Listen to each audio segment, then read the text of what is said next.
Bonjour à tous, je suis Axel, bienvenue dans cette nouvelle vidéo sur l'utilisation de Power BI, vidéo au travers de laquelle je vais vous montrer comment calculer la différence avec les données de cette année et celles de l'année précédente. Dans l'exemple, on effectue la comparaison avec l'année précédente à l'aide d'un tableau. Ici, on a les données sur les trimestres 2019 qui sont comparés avec les trimestres de l'année précédente, c'est-à-dire les trimestres 2018.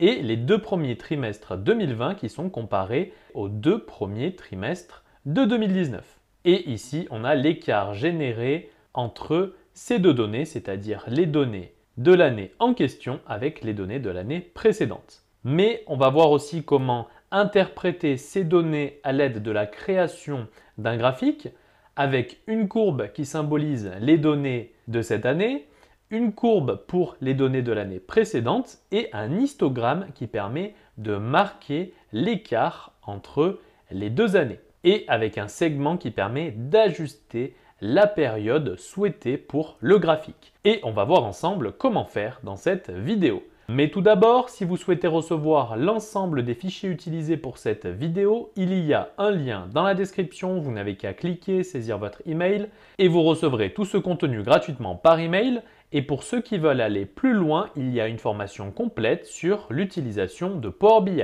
C'est parti! Alors, ici, on repart de zéro. On a une première table qui répertorie les ventes réalisées par une entreprise sur l'année 2018, 2019 et sur le premier semestre 2020. Et on a une seconde table date qui a été créée de toutes pièces. Cette table va nous permettre justement de pouvoir créer une mesure qui va permettre de calculer la différence entre les données de cette année avec celles de l'année précédente.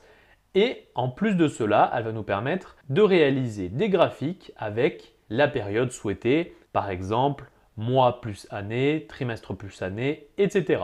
Alors pour ce qui est de la création de cette table date, ainsi que de sa liaison avec la table des ventes, j'ai déjà réalisé une vidéo à ce sujet et je vous mettrai le lien vers cette vidéo dans la description. Donc je vous recommande fortement d'aller visionner au préalable cette vidéo sur la création d'une table date pour savoir comment faire, mais aussi connaître son utilité, pour ensuite revenir sur cette vidéo. Donc on retourne dans rapport. Alors pour résumer, dans cette vidéo, on va commencer par créer une première mesure totale vente. Ensuite, on va créer une seconde mesure totale vente année précédente. Et enfin, avec ces deux premières mesures, on pourra créer une troisième mesure qui calculera justement la différence entre les données de l'année actuelle et celles de l'année précédente. Donc, on va commencer par créer la première mesure. Pour cela, on va commencer par cliquer sur la table vente pour que cette nouvelle mesure s'insère directement à la suite dans la table vente. Et dans l'onglet modélisation, on va cliquer sur nouvelle mesure. Cette nouvelle mesure, on va l'appeler total vente. Donc total vente. On peut rajouter AA pour année actuelle. Et pour retrouver le total des ventes, on va utiliser la formule somme qui va nous permettre d'additionner tous les nombres d'une colonne. Cette colonne, eh bien, nous, on souhaite retrouver le total des ventes. On va donc aller chercher la colonne située dans la table vente et la colonne montant pour faire la somme des montants des ventes.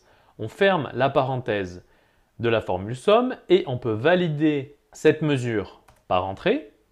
Elle s'insère directement dans la table des ventes puisqu'on a cliqué sur la table vente avant d'insérer cette nouvelle mesure. De toute façon, par la suite, vous pouvez la déplacer depuis ici, table principale, dans la table souhaitée. On va pouvoir passer à la création de la seconde mesure. Donc toujours dans l'onglet modélisation, on clique sur mesure. Cette mesure, cette fois-ci, on va l'appeler total vente AP pour année précédente. Et pour retrouver le total des ventes de l'année précédente, on va commencer par utiliser la formule calculate, donc on va sauter une ligne. Pour sauter une ligne, il faut maintenir la touche majuscule enfoncée et ensuite appuyer sur la touche entrée. Donc on va utiliser la formule calculate. formule qui permet d'appliquer des filtres à une expression. Cette expression peut provenir par exemple d'une formule ou d'une mesure. Dans notre cas, la formule calculate va nous permettre de filtrer la mesure totale vente année actuelle sur les ventes réalisées à la même période, mais pour l'année précédente. Donc l'expression utilisée pour cette formule va être notre première mesure totale vente année actuelle et point virgule. Pour le filtre, on va utiliser la formule same period last year qui va permettre de filtrer le total des ventes sur les dates de l'année précédente. Donc on va sélectionner cette formule et pour avoir la bonne correspondance au niveau des dates, on va faire rentrer en jeu la table date et on va utiliser la colonne date, donc colonne qui permet de retranscrire la date avec le jour, le mois et l'année. Donc on va sélectionner la colonne date de la table date pour l'argument de la formule same period last year, d'où l'importance de créer au préalable une table date pour justement être en mesure de faire le comparatif avec les données de l'année précédente. Et vous allez voir aussi pourquoi lorsque l'on va créer le tableau ainsi que les graphiques. Donc on va fermer la parenthèse de la formule calculate et on va valider cette mesure en appuyant sur Entrée. On va maintenant pouvoir créer un premier visuel en créant une simple table pour commencer. Donc on va se rendre dans la zone visualisation et on va cocher table. Pour cette table, on va utiliser les dates de la table date. Et ici, nous, on ne souhaite pas avoir le détail de la hiérarchie des dates, mais on souhaite directement avoir la date au complet. Pour cela, on se rend dans la zone valeur et ici, on va cliquer sur la petite flèche vers le bas et on va sélectionner date. Désormais, on a uniquement les dates. Donc ici, on aura tous les jours qui vont contenir des données, que ce soit pour l'année actuelle ou l'année précédente, puisque ces dates proviennent de la table date, table qui permet justement d'afficher les jours qui correspondent à des données dans les autres tables, puisqu'on a lié cette table date avec la table des ventes. Et on va rajouter pour les valeurs nos deux mesures, à savoir le total des ventes de l'année actuelle ainsi que le total des ventes de l'année précédente. Alors ici, le total des ventes de l'année précédente ne s'est pas inséré dans les ventes, donc on va simplement cliquer sur cette mesure et on va, dans l'onglet modélisation, changer la table principale et positionner cette mesure sur la table vente. Voilà qui est fait. On va pouvoir agrandir le visuel. Pour cela, on va cliquer sur le visuel, puis on va se rendre dans l'onglet format et on va agrandir la taille du texte pour les en-têtes de colonne. On va passer la taille à 22 et idem pour les valeurs. On va là aussi augmenter la taille et on va la passer à 20. OK. Maintenant, il ne nous reste plus qu'à ajuster notre table.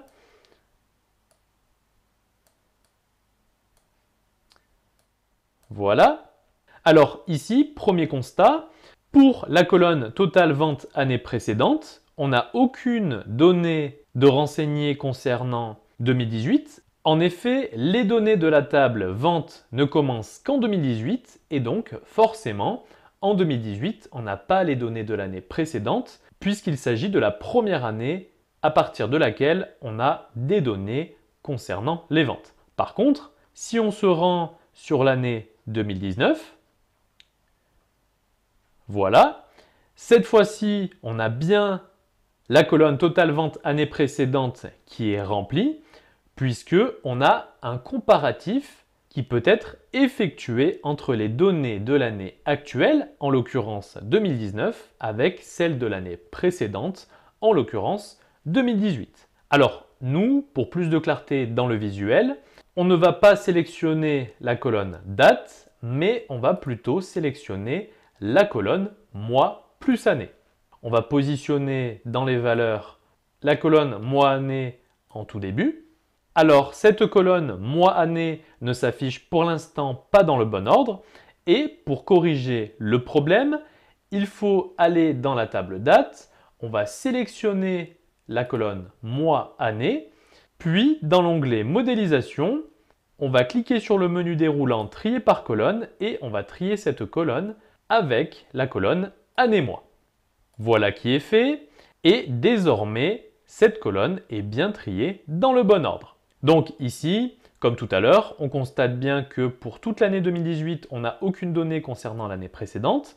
Par contre, dès le mois de janvier 2019, on a bien une comparaison entre le total des ventes de l'année actuelle avec celui des ventes de l'année précédente. Et on peut vérifier l'information. Le total des ventes pour l'année précédente pour le mois de janvier 2019, c'est 30 000. Et donc, si on se rend sur le mois de janvier 2018, on retrouve bien les 30 000. Et donc, on a bien une comparaison des données avec celles de l'année précédente. Et si on se rend sur 2020, par exemple mars 2020, on a pour le total des ventes de l'année précédente 31 196. Et donc, si on se rend sur le mois de mars 2019, on retrouve bien ce résultat. Et ici, on constate que pour les données à partir du mois de juillet 2020, la colonne totale des ventes année actuelle n'est pas remplie. Par contre, celle du total des ventes de l'année précédente est remplie. En effet, les données sur l'année 2020 s'arrêtent à juin 2020. Et donc, pour le reste de l'année 2020, on n'a plus les données de l'année actuelle. Par contre, on a celles de l'année précédente, c'est-à-dire celles de 2019. Alors, pour corriger ce problème, on va créer un segment qui va nous permettre justement de filtrer sur les dates qu'on souhaite utiliser. C'est-à-dire que, eh bien, nous, dans notre cas, on souhaite comparer les données de l'année actuelle avec celles de l'année précédente. Et donc, pour 2018, cela n'a aucun intérêt, puisqu'on n'a pas les données de l'année précédente. Et pour le deuxième semestre 2020, là encore, cela n'aura aucun intérêt puisqu'on aura les données uniquement pour l'année précédente puisque les données s'arrêtent à juin 2020. Donc, on va créer un segment. Pour cela, il faut cliquer sur une zone pour ne pas modifier le type de graphique utilisé pour ce premier visuel. Donc, on clique sur une zone blanche du rapport, puis on se rend dans la zone visualisation et dans cette zone, on va choisir segment. Ce segment va nous permettre de choisir manuellement la période souhaitée. Donc, pour choisir une période, il nous faut les dates. On va donc sélectionner la colonne date de la table date. Ici, on va simplement déplacer le segment. Au niveau des dates, plusieurs options sont possibles pour effectuer le tri. Pour se rendre dans les options possibles, il faut cliquer sur la petite flèche vers le bas tout en haut à droite du visuel. Et il faut savoir que les options entre, avant le, après le et relatif ne sont disponibles qu'avec la liste des dates complètes. C'est-à-dire que ici, ces options ne seront pas possibles si vous sélectionnez un segment à partir de la colonne mois plus année ou trimestre plus année par exemple. Il faut bien la date complète pour avoir toutes ces options. Nous, donc, on va utiliser l'option entre pour avoir une saisie pour la borne inférieure et une saisie pour la borne supérieure. On va modifier la taille de saisie des dates. Pour cela, on clique sur le visuel. Puis, dans la zone visualisation, on clique sur l'onglet format. On déroule entrée de date et on va changer la taille du texte et on va la passer à 15 points. Et on va aussi décocher l'entête de segment juste en dessus. On va pouvoir réduire la taille du visuel. OK. Maintenant, on va pouvoir appliquer le filtre souhaité. Donc, pour la borne inférieure, on va mettre le 1er janvier 2019, puisqu'il s'agit de la date à partir de laquelle on aura les données sur l'année précédente, puisque pour 2018, on n'a pas les données de l'année précédente. Et pour la borne supérieure, les données s'arrêtent au 30 juin 2020. Donc, on va saisir en bande supérieure 30 juin 2020. On peut valider par entrée. Et cette fois-ci, on a bien pour chaque mois les données de l'année actuelle et celles de l'année précédente qui sont renseignées. Donc c'est OK. On va pouvoir créer une troisième mesure qui va nous permettre de calculer l'écart entre les ventes de l'année actuelle et celles de l'année précédente. Donc pour cela, on va se rendre dans l'onglet modélisation et on va cliquer sur nouvelle mesure. Cette mesure, on va l'appeler écart entre année actuelle et année précédente. Et pour retrouver ce résultat, le calcul est simple puisqu'on a déjà décomposé les deux résultats. En effet, on a une mesure qui nous permet de calculer le total des ventes de l'année actuelle et cette mesure s'appelle total vente AA. Et cette mesure, on va la comparer à la mesure totale des ventes de l'année précédente. Et donc, l'écart entre l'année actuelle et l'année précédente va être retrouvé grâce à la différence entre la mesure totale vente année actuelle et totale vente année précédente. On peut valider cette mesure avec la touche Entrée. On va la déplacer dans la table Vente. Voilà. On va maintenant pouvoir rajouter cette mesure dans le visuel. Pour cela, on va sélectionner le visuel, puis on va cliquer sur la mesure écart entre année actuelle et année précédente. On va pouvoir agrandir le visuel. OK. Et ici, donc, par exemple, si on agrandit la borne inférieure et qu'on la passe, par exemple, au 1er janvier 2018, donc au tout début, comme on l'a dit précédemment, ici, on n'a pas le total des ventes de l'année précédente et donc un écart est généré alors qu'il n'y a pas de données pour l'année précédente. Or, il est possible que par la suite, dans la création d'un visuel, on souhaite tout de même faire apparaître les données de l'année actuelle pour avoir l'ensemble des données. Eh bien, dans ce cas, c'est-à-dire dans le cas où il n'y a pas de données pour l'année précédente, cette mesure écart entre année actuelle et année précédente perd alors tout son sens. Et pour éviter de faire apparaître des résultats dans le cas où cela n'a aucun sens, c'est-à-dire dans le cas où il n'y a aucune donnée à comparer, eh bien, il faut ajouter à cette mesure une condition pour qu'elle ne se calcule que lorsque des valeurs sur l'année précédente sont retrouvées. On va donc ajouter une condition dans cette mesure écart entre année actuelle et année précédente. Pour cela, on va sélectionner cette mesure.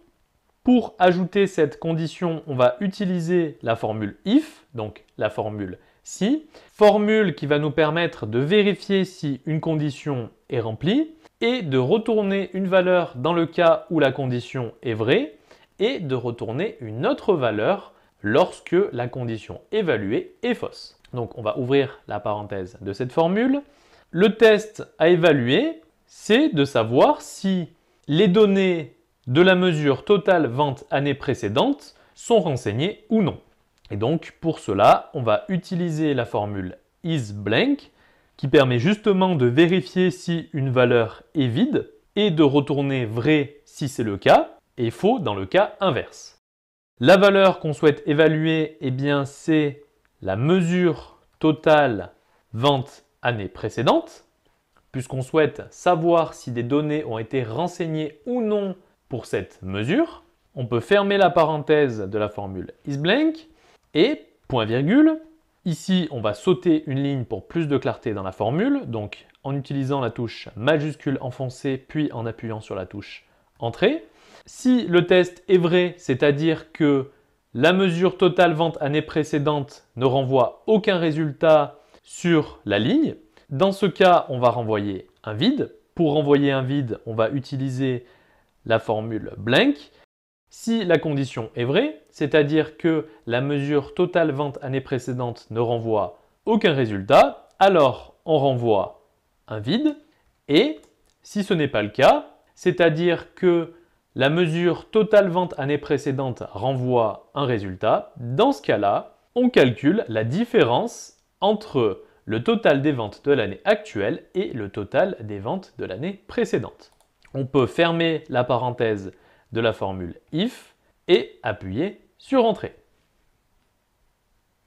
Et désormais, si aucune donnée n'est renseignée pour le total des ventes de l'année précédente, eh bien, aucun écart n'est calculé entre l'année actuelle et l'année précédente. On va maintenant visualiser le résultat non plus par mois, mais par trimestre. Pour cela, on va cliquer sur la table, donc sur le visuel. On va décocher mois-année et on va cocher trimestre plus année. On va déplacer trimestre, année tout en haut des valeurs pour la situer sur la première colonne. Ici, on rencontre le même problème que pour la colonne mois-année, puisqu'ici, c'est la colonne trimestre plus année qui ne s'affiche pas dans le bon ordre. Et pour corriger ce problème, il faut aller dans la table date. On va sélectionner la colonne trimestre année, puis dans l'onglet modélisation, dans le menu déroulant trier par colonne, on va choisir de trier la colonne trimestre plus année en fonction de la colonne année plus trimestre. Et désormais, la liste des trimestres s'affiche bien dans le bon ordre. Alors ici, on va de nouveau ajuster la période et saisir la borne inférieure au 1er janvier 2019. OK. C'est OK pour notre premier visuel sous forme de table. On va maintenant passer au second visuel que l'on va créer sur une nouvelle page. Donc on va ajouter une nouvelle page pour créer ce nouveau visuel. Cette fois-ci, on va créer un graphique. Ce graphique va mélanger à la fois des courbes et un histogramme. Donc pour créer ce graphique, on se rend dans la zone visualisation et on sélectionne graphique en courbe et soit histogramme empilé, soit histogramme groupé. Cela ne changera de toute façon pas le visuel puisque dans notre cas, on aura seulement un seul élément pour l'histogramme, à savoir l'écart entre l'année actuelle et l'année précédente. Donc, on sélectionne le visuel. Pour la période, on va cocher mois plus année. Pour les courbes, on va faire apparaître le total des ventes de l'année actuelle. Donc, on va placer cette mesure dans la zone valeur de ligne, ainsi que la mesure totale vente année précédente. Alors, pour le moment, on ne visualise que le total des ventes de l'année actuelle, puisque pour visualiser le total des ventes de l'année précédente, il faut agrandir le visuel, puisque cette seconde courbe ne démarre qu'à partir de janvier 2019. Donc, pour ce visuel aussi, on va ajouter un segment, donc comme tout à l'heure. Donc, on ajoute un segment sur les dates. Ici, on choisit l'option Entre et on va modifier l'affichage. Donc, on va retirer l'entête de segment et on va augmenter la taille de l'entrée des dates en modifiant la taille du texte de 9 à 15 points. OK. On va maintenant pouvoir ajuster la période. Donc, borne inférieure au 1er janvier 2019 et borne supérieure au 30 juin 2020. OK. À ce graphique, on va ajouter l'écart entre l'année actuelle et l'année précédente, écart que l'on va faire apparaître en histogramme. Donc pour cela, on clique sur le graphique, puis on sélectionne la mesure écart entre année actuelle et année précédente et on la déplace dans la zone valeur de colonne. Et l'histogramme apparaît et celui-ci permet d'afficher l'écart entre l'année actuelle et l'année précédente, c'est-à-dire l'écart entre la courbe qui représente le total des ventes de l'année actuelle et celle qui représente le total des ventes de l'année précédente. Maintenant, on va pouvoir se pencher sur le paramétrage de ce graphique. On va commencer par augmenter la taille du texte pour l'axe des abscisses et l'axe des ordonnées. Pour cela, on clique sur le graphique, puis dans la zone visualisation, on clique sur l'onglet format et on déroule axe DX et dans taille du texte, on va modifier et on va passer la taille à 13 points. Idem pour l'axe DY. Donc là aussi, on va passer la taille à 13 points.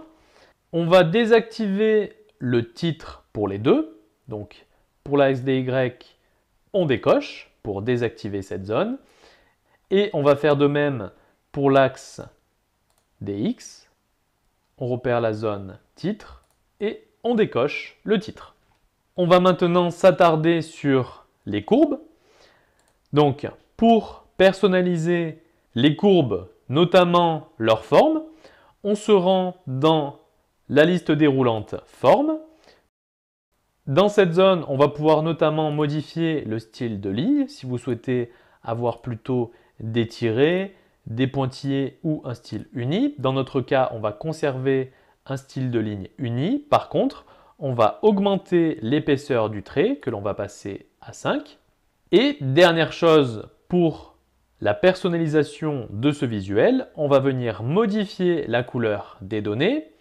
Le total des ventes de l'année actuelle, on va utiliser une couleur personnalisée. On va choisir du vert pour cette courbe-là. Pour la courbe du total des ventes de l'année précédente, on va utiliser là aussi une couleur personnalisée et on va définir du rouge. Et pour l'histogramme, on va sélectionner un violet clair.